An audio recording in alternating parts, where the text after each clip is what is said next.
Remember to click subscribe and notification button for more past video.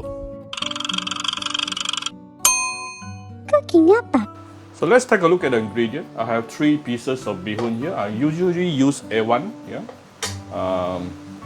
Then I have some leftover roast pork. I have put it into microwave for about 30 seconds just now.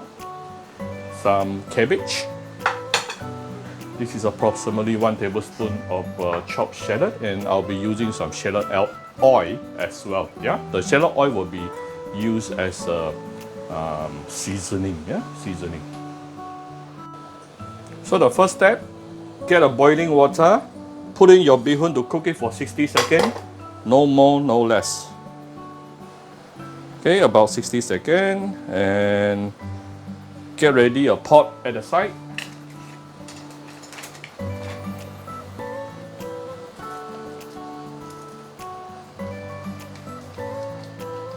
There are many ways on how people will fry their beehoon. Anyway, this is my way, and I learned it from some seafood from Taiwan. They never fail me actually. Before that, my beehoon always putus.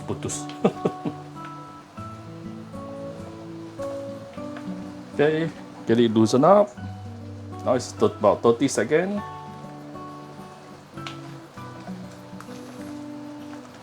After 1 minute in boiling water, it will be about 80 to 90% cooked.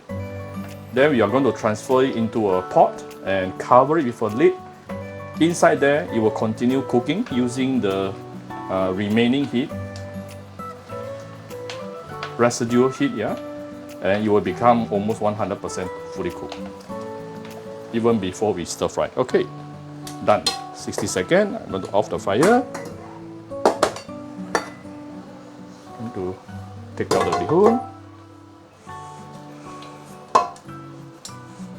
Right, and close it with a lid.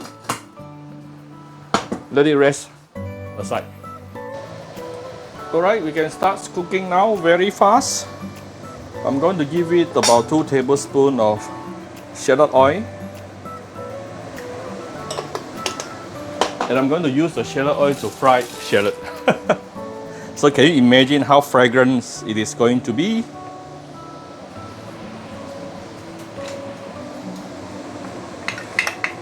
So saute this shallot for a minute or 2 before we continue.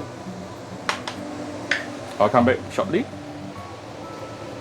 Right, when you start seeing the shallot started to turn golden brown, you can actually put in the veggie. Oh, by the way, I always recommend to use non-stick to fry beehoon, because so that you won't waste your beehoon. If not, it will stick a little bit at the bottom. Yeah.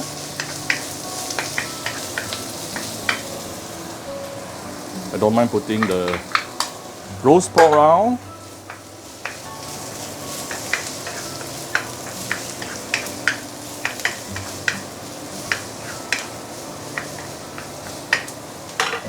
You can add about 1 small bowl of water, maybe a little bit more. Actually, just now it was like half bowl. So we are going to season this. Tune down to lower fire first whenever you want to put in seasoning, so that it doesn't cook too faster than your seasoning.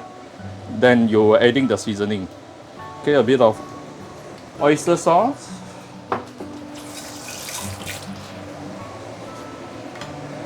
few dashes, a little bit of my favorite Ong Ky fish sauce. You can always refer to my description to get all the detailed ingredient list. And 2 rounds of about 2 tablespoons of light soya sauce.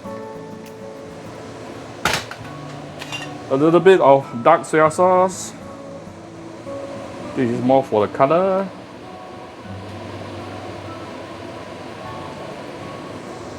Okay.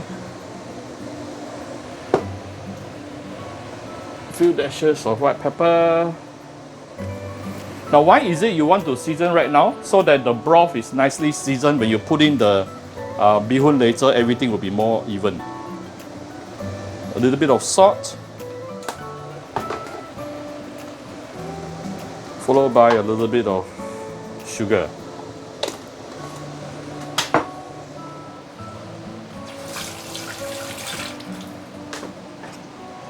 Now you can raise the heat.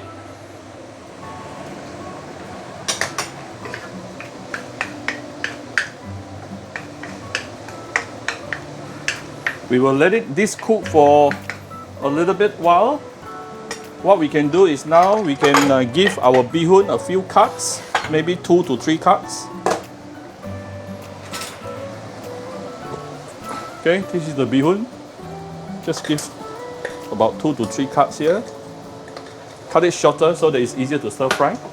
I remember there was one time somebody saying, "Appa, you say you want to teach us not to break your bee hoon, but you already cut the bee hoon into short." Now, what I mean is, if you don't do this, your bee hoon can become this short, about 2 to 3 centimeters. That will be really too short. All right. Okay. Then we can put in the bee hoon. I tried not to edit too much of these steps here so that you all can follow easier. What you need to do is get everything nicely mixed and make your bee hoon soak out all the broth. And you don't want to fry your bee hoon for too long unless you know how to flip the wok. That will be a lot faster. The more you stir fry your bee hoon, the higher the possibility that it is going to break into smaller pieces. That's why I cut it shorter so that you won't have, it makes stir frying much easier. Alright, it's actually almost done.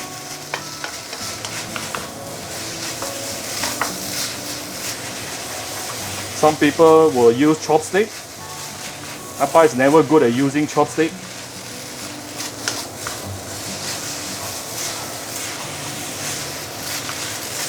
Alright, see? Nicely coated. And it definitely doesn't break into smaller pieces. So, once all the broth is nicely soaked, absorbed by the bee hoon, then it's done. You can still put a little bit of shallot oil right now if you want, optional. But I see my bee hoon is quite moisture. I think I'm not going to add the shallot oil. But you can if you find it a bit too dry. And it's going to be even more fragrant. Okay, done. Alright, so this is how you stir fry bee hoon without fail, or how Appa stir fry bee hoon without fail.